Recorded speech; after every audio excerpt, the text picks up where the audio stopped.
Gotcha. Get into it. Get into it. Yes. We're back. I know I've got a tuft of new growth over here. I'm going to get this hair done this week. Yep. This is going to be the week. Because literally, like... Okay, let me explain something, children, for those who may not understand what I'm talking about. So there's a thing called new growth.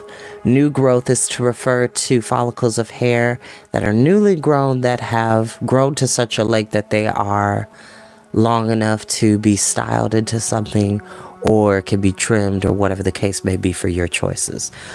For my texture of hair, I have very thick hair, and I love it.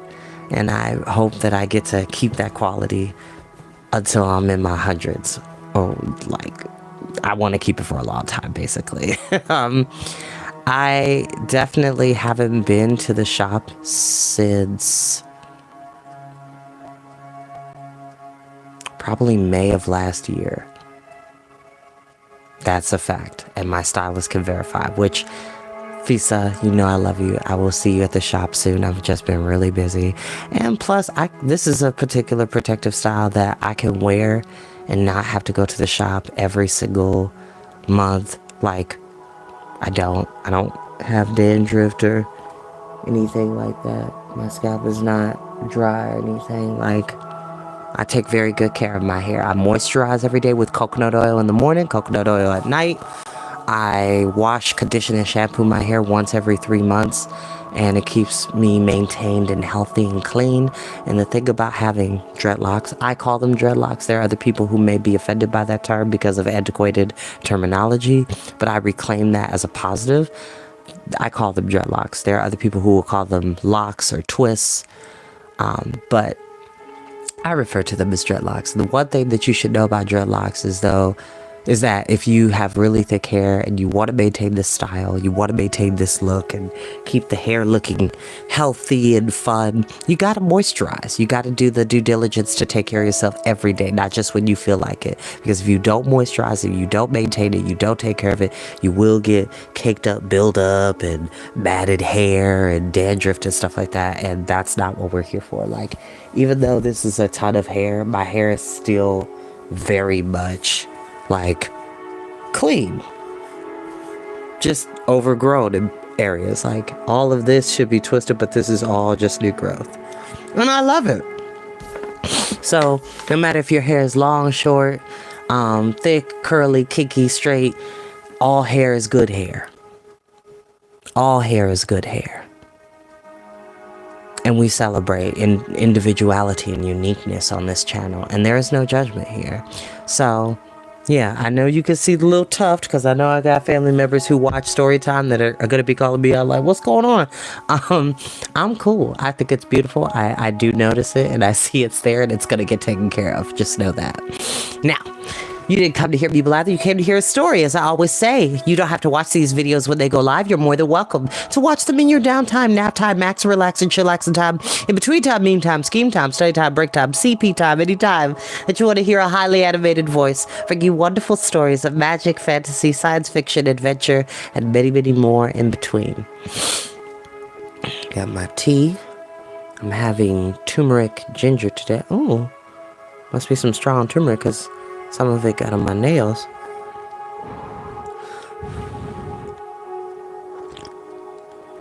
Remember, kids, always blow on the mug or the glass if it's really hot.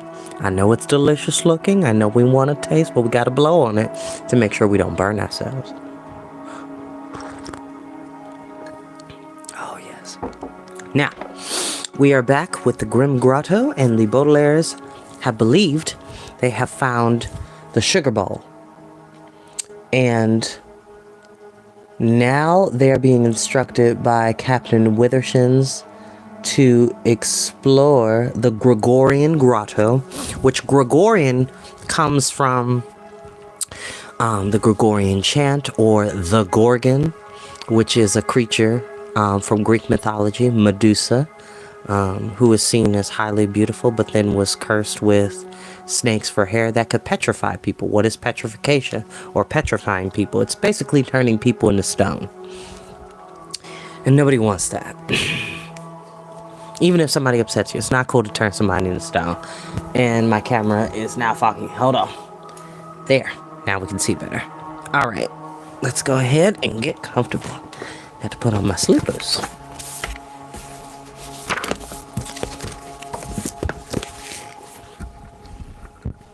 Chapter 6. You youngsters look very spiffy in those helmets, Phil said with a wide, optimistic smile on his face. I know you must be a little nervous, but I'm sure all you children will rise to the occasion. The Baudelaire orphans sighed and looked at one another from inside their diving helmets.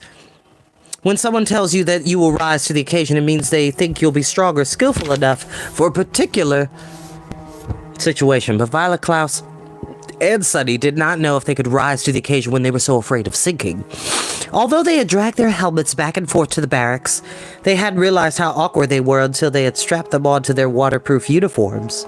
Violet did not like the fact that she couldn't reach through the helmet to tie up her hair in case she needed to invent something on the spur of the moment, a phrase which here means while traveling through the Gorgonian Grotto.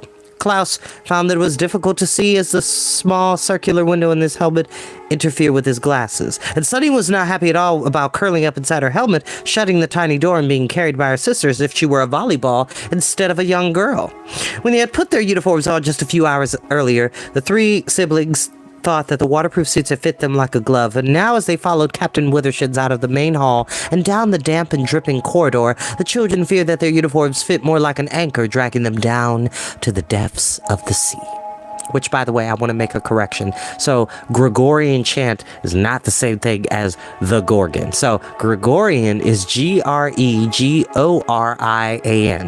whereas Gregorian is Gorgonian. I'm sorry, I got nervous. I had to look down really quickly. I'm sorry. So, similar pronunciation, different spelling. There we go. Just wanted to make that clear. Get your good blanket. Get your favorite stuffed animal. Curl up. We're going to be here for a little bit. Don't worry, Fiona said, as though she were reading the Baudelaire's minds. She gave the siblings a small smile from behind her diving helmet. I assure you that these suits are completely safe. Safe, but uncomfortable. As long as we can breathe, Violet said. I don't care how uncomfortable they are. Of course you'll be able to breathe, the captain said. Aye, the oxygen systems in your helmets provide plenty of air for a short journey. Of course, if there's any opportunity to remove your helmets, you should do so. Aye, that way the system can recharge itself and you'll have more air. Where will we find an opportunity to remove our helmets in an underwater cave? Klaus asked. Who knows, Captain Withershins said. Aye, you'll be in uncharted waters. I wish I could go myself, aye, but the grotto has become too narrow. Human killer, Sunny said. Her voice was muffled inside the helmet, and it was difficult for even her siblings to know what she was saying. I think my sister is curious about how we will be able to see our way, Violet said. Does the Queequeg have any waterproof flashlights? Flashlights won't help you, the captain replied. Aye, it's too dark, aye, but you won't need to see your way, aye. If Klaus's calculations are correct, the tide will just push you along. Aye, you won't even have to swim. You can just sit there and you'll drift right to the sugar bowl. That seems like an awfully passive way to travel, Fiona said. Aye, her stepfather agreed. It does, but there's no other solution, and we should not hesitate. He stopped and pointed to his plaque. He or she who hesitates is lost, he reminded them. It's a little hard not to hesitate, Violet said, before doing something like this. It's not too late to draw straws, the captain said. Aye, you don't all have to go together. The three of us prefer not to be separated, Klaus said. We've had too much trouble that way. I should think you'd had too much trouble in any case, the captain said. Aye! The Baudelaires are right, stepfather, Fiona said. This way makes the most sense. We may need Violet's mechanical expertise, or Klaus's knowledge of the tidal charts, and Sunny's size may come in handy if the grotto gets even smaller. Sunny said, which meant something like, I don't like the idea of drifting by myself in a diving helmet. What about you, Fiona? The captain asked. Oh, you could stay here with me. My skills might be needed as well, Fiona said quietly, and the Baudelaires shuddered, trying not to think about the medusoid mycelium and its poisonous spores. Which, fun fact, kids, there are mushrooms that exist right now in the world that are quite alive and quite poisonous. Be very careful, especially on these trails here in Glen Helen and John Bryan and other national parks. Always be careful what you pick up, because you always should look for warning signs or particular spots and foliage and the dipping of which the petals go or the top of the mushroom goes. If memory serves me correctly, if it's down, don't touch it, but if the cap is up, it's fine to eat, basically, because there are some mushrooms in the wild that you can eat. The medusa and mycelium is not one of them.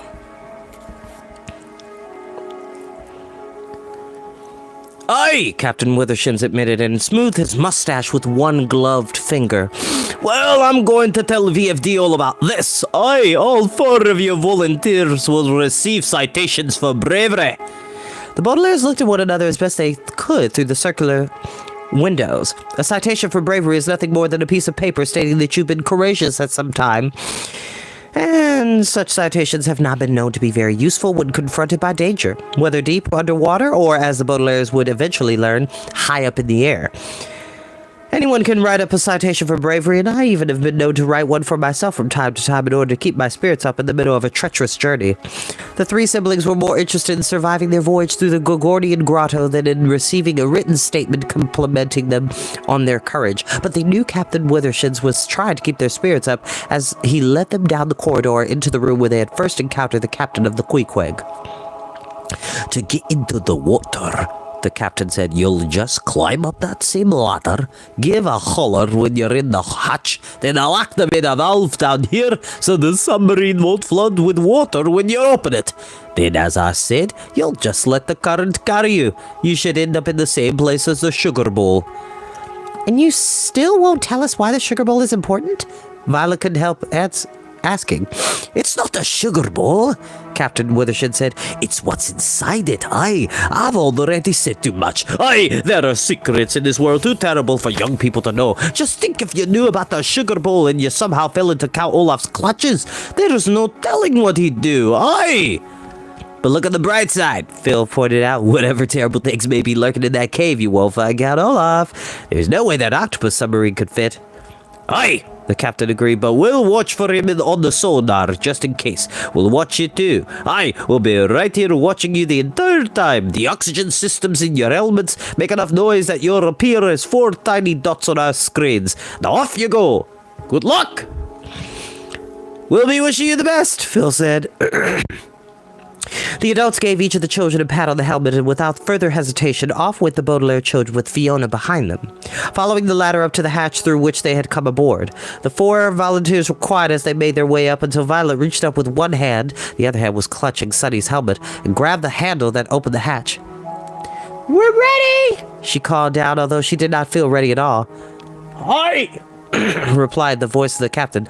I'm activating the valve now. 5 seconds and then open the hatch. Aye, but don't hesitate. Aye, he who hesitates, aye, or she, aye, good luck, aye, good fortune, aye, good journey, aye, goodbye. There was a distant clanging, presumably the sound of the valve activating, and the 4 children waited for 5 seconds, just as you may wish to wait a few seconds yourself. So all thoughts of the Baudelaire's predicament will vanish from your imagination, so that you will not be weeping as you learn several boring facts about the water cycle. The water cycle, to review, consists of 3 key phenomena: evaporation, precipitation, and collection, which are all equally boring and thus equally less upsetting than what happened to the Baudelaires when Violet opened the hatch and the icy dark waters of the sea rushed into the passageway. If you were to read what happened to them in the moments that followed, you would find yourself unable to sleep as you wept into your pillow and could picture the children all alone in the grim grotto, drifting slowly to the end of the cavern. And yet, if you read about the water cycle, you would find yourself unable to stay awake due to the boring description of the process by which water is distributed around the world. And so, as a courtesy to you, I will continue this book in a way that is best for all concerned.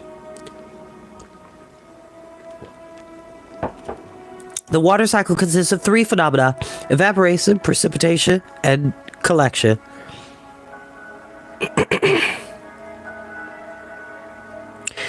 actually, as I'm thinking about it, and for my friends that are educators and science instructors, isn't condensation a part of the water cycle?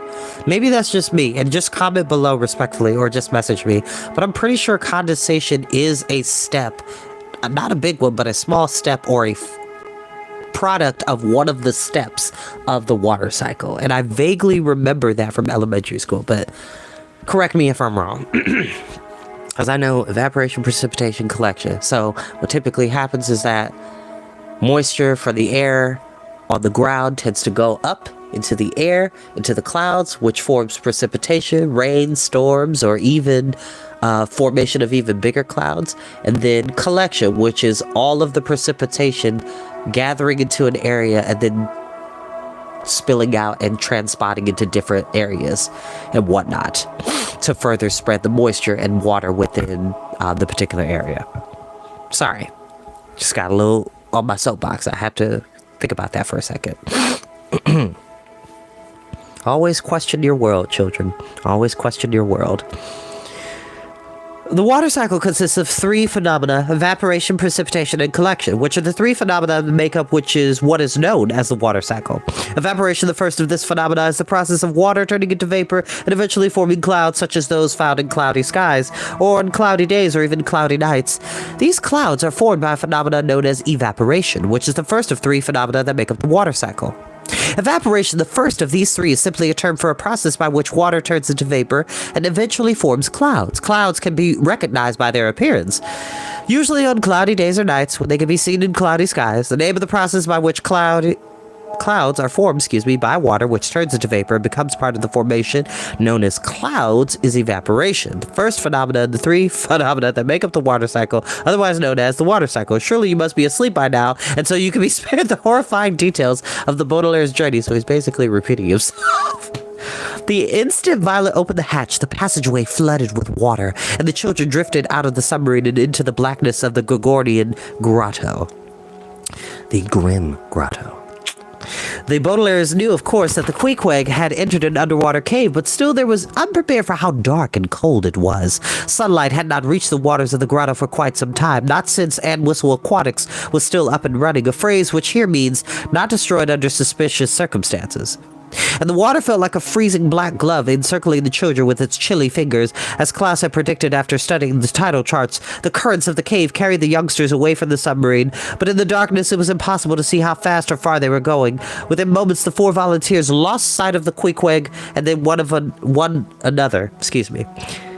Had the grotto been equipped with some sort of lighting system as it once had, the children could have seen a number of things. They might have noticed the mosaic on the grotto floor, thousands and thousands of colorful tiles depicting noble events from the early history of a secret organization, and portraits of famous writers, scientists, artists, musicians, philosophers, and chefs who had inspired the organization's members. They might have seen an enormous rusted pumping machine which was able to drain the entire grotto or flood it with seawater again in mere minutes. They might have gazed upward and seen the sharp angles of various vertical flame diversions and other secret passageways that once led all the way up to the Marine Research Center and Rhetorical Advice Service, or even spotted the person who was using one of the passages now, and probably for the last time, as she made her difficult and dark way toward the Queequeg. But instead, all the children could see through their small circular windows was darkness. The Baudelaires had seen darkness before, of course. Darkness in secret passageways and tunnels, darkness in abandoned buildings and empty streets, darkness in the eyes of wicked people, and even darkness in other caves. But never before had the orphans felt so completely in the dark as they did now. They did not know where they were, although once Violet felt very briefly her feet brush up against something very smooth, like a tile fitted firmly against the ground. They could not tell where they were going, although...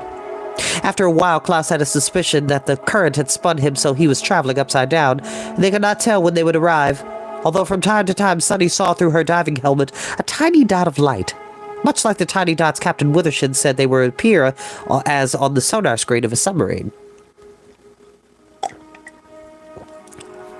The Baudelaires drifted along in cold, dark silence, feeling afraid and confused and strangely lonely. And when their journey finally ended, it was so sudden it felt as if they had fallen into a deep, deep sleep. as deep and dark as the cavern itself, and now were being jolted awake. At first it sounded as if a bushel of broken glass was raining down on the children, but then the children realized they had drifted to the surface of the water in one curling fluid motion. The tide pushed them onto something that felt like a beach, and the three siblings found themselves crawling on a slope of dark, wet sand. Isn't that curious? Klaus, Violet called through her helmet. Are you there? What's happened? I don't know, Klaus replied. He could just barely see his sister crawling alongside him. We couldn't have reached the surface of the sea. We were very, very deep. Is Sunny with you? Yes, Sunny said from inside her helmet. Fiona.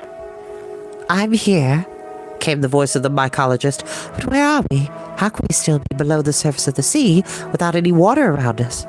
I'm not sure, Klaus said, but it must be possible. After all, a submarine could be below the sea and stay dry. Are we on another submarine? Violet asked. I don't know. Sunny said and frowned in her helmet. Look. The eldest Baudelaires looked, although it took them a few moments to realize what Sunny was talking about, as they could not see what direction their sister was pointing. But in a moment they saw two small lights a short distance from where the volunteers were crawling. Hesitantly they stood up except for Sunny, who remained curled up in her helmet, and saw that the lights were coming from a place many lights come from. Lamps. A short distance away, standing against the wall, were 3 floor lamps, each with a letter on its shade. The first lamp had a large V, and the second had an F, and the third floor lamp had burnt out, and it was too dim to read the shade, but the children knew, of course, that it must have had a D. VFD. What is this place? Fiona asked, but as the children stepped closer, they could see what kind of place it was. And as they suspected, the currents of the Gregorian grotto had carried them to a beach, but it was a beach contained in a narrow room. The youngsters stood at the top of the slope of sand and peered at this small, dim room with smooth tile walls that looked damp and slippery, and a sand floor covered in an assortment of small objects, some in piles and some half buried in the sand. The children could see bottles, some still with their corks and caps, and cans still intact from their journey. There were a few books, their pages blotted as if soaked in water, and a few small cases that looked locked. There was a roller skate turned upside down and a deck of cards sitting in 2 piles as if someone were about to shuffle them. Here and there were a few pins sticking out of the sand like porcupine quills, and there were many more objects the children could not identify in the gloom. Where are we? Fiona asked. Why isn't this place full of water? Klaus looked up but could not see past a few feet. This must be a passage of some sort, Klaus said. Straight up to dry land, an island maybe, or maybe it curves up to the shore. And Whistle Aquatics? Violet said thoughtfully. We must be underneath its ruins. Axel? Sunny asked, which meant, does that mean we can breathe without our helmets? I think so, Klaus said, and then carefully removed his helmet, an action for which I could have given him a citation for bravery. Yes, he said, we can breathe. Everybody take off their helmets. That way our oxygen systems will recharge. But what is this place? Fiona asked again, removing her helmet. Why would anybody build a room way down here? It looks like it's been abandoned, Violet said. It's full of junk. Someone must come to change the light bulbs, Klaus pointed out. Besides, all this junk was washed up here by the tide, like us. And like Sugar Bowl, Sunny said. Of course, Fiona said, looking down at the objects in the sand. It must be here someplace. Let's find it and get out of here, Violet said. I don't like this place. Mission, Sunny said, which meant, once we found the sugar bowl, our work here is done. Not quite, Klaus said. We still have to return to the Queequeg against the current. I might add, looking for the sugar bowl is only half the battle. Everyone nodded in agreement, and the 4 volunteers spread out and began to examine the objects in the sand, saying that something is half the battle is like saying something is half a sandwich, because it is dangerous to announce that something is half the battle when that much more difficult part might still be waiting in the wings, a phrase which here means coming up more quickly than you'd like. You might think learning how to boil water is half the battle, only to learn that making a poached egg is much trickier than you thought. You might think that climbing a mountain is half the battle, only to find out that the mountain goats who live at the top are vicious and heavily armed. You might think that rescuing a kidnapped iconologist is half the battle, only to discover that making a poached egg is much trickier than you thought, and the entire battle would be much more difficult and dangerous than you ever would have imagined. The Baudelaires and their mycologist friend thought that looking for the sugar bowl was half the battle, but I'm sorry to tell you, that they were wrong, and it is lucky that you fall asleep earlier during my description of the water cycle, so you will not learn about the other half of the Baudelaire's battle and the ghastly poison they would end up battling not long after their search through the sand.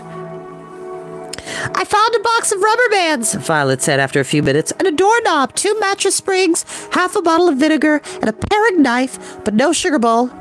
I found an earring, a broken clipboard, a book of poetry, half a stapler, and 3 swizzle sticks, Klaus said, but no sugar bowl. 3 canned soup, Sunny said.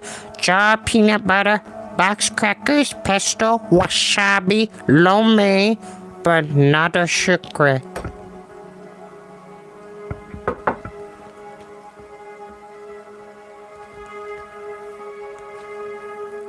This is harder than I thought, Klaus said. What have you found, Fiona? Fiona did not answer. Fiona?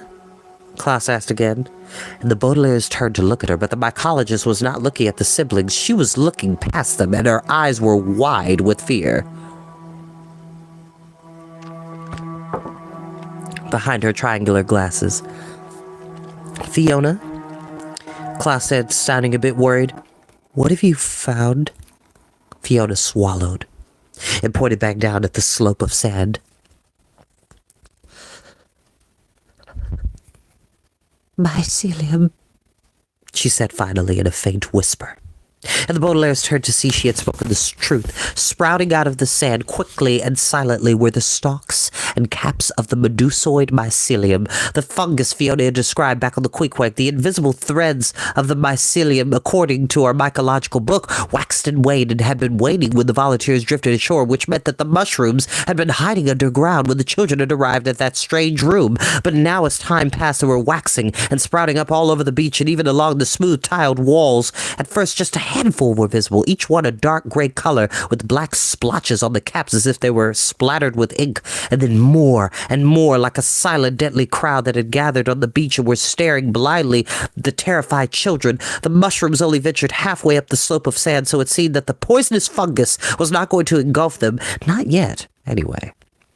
But as the mycelium continued to wax, the entire beach sprouted in sinister mushrooms, and until it waned, the Baudelaires had to huddle on the sand in the light of the floor lamps and stare back at the venomous mycological crowd. More and more mushrooms appeared, crowding on the strange shore and piling up on top of one another as if they were pushing and shoving to get a good look at the trapped and terrified, frightened children. Looking for the sugar bowl may have been half the battle, but now the Baudelaire orphans were trapped, and that was much, much more troubling. And that is where we will end for today.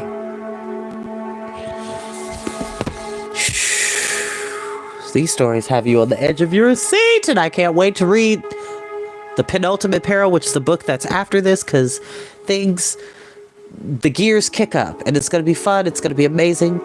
Thank you all for joining me. Have a great day, and I'll see you next time. Bye-bye. Love y'all.